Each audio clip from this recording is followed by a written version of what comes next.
Uno dei dubbi più grandi della nostra generazione è: ma qual è la differenza fra o mussille e baccalà e o curunielle e stock? Proviamo a spiegarvelo qui a Porta Capuana.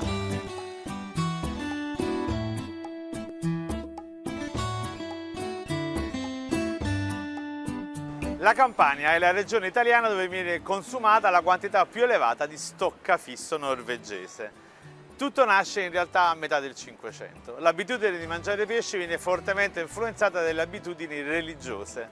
Nel 1500 ci sarà infatti il Concilio di Trento, il concilio che stabilisce il divieto di mangiare carne molti periodi dell'anno, i venerdì, molti sabato, durante l'Avvento, durante la Quaresima. Ai napoletani del meridione non restò che ovviamente consumare pesce conservato. Quelli sulla costa mangiavano il pesce fresco, quelli nell'interno pesce conservato.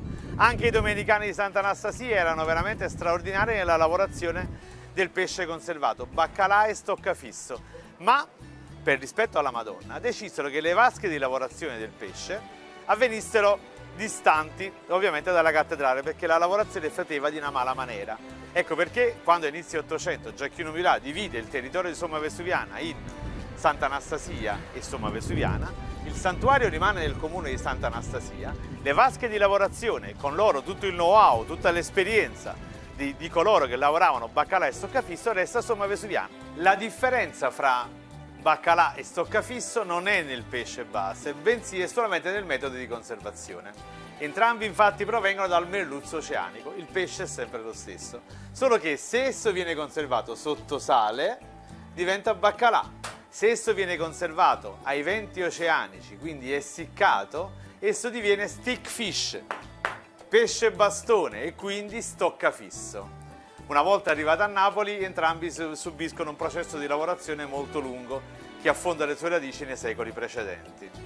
La parte migliore del merluzzo è ovviamente quella dorsale, quella più alta, che nel baccalà è detta appunto mussille baccalà. Forse per un motivo, perché un mursil in napoletano è sempre la parte migliore del tutto, forse perché somiglia al muso turgido e carnoso di una bella donna. La stessa parte, quella dorsale, nello stoccafisso è detto invece curunielle stock ed è la parte più pregiata dello stoccafisso. Perché?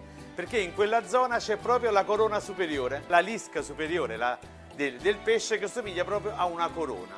Non dimentichiamo infine che ovviamente lo stoccafisso si dice, sia anche un ottimo afrodisiaco. Infatti il detto che conosciamo tutti è: stock e vina e un po' sta carabina.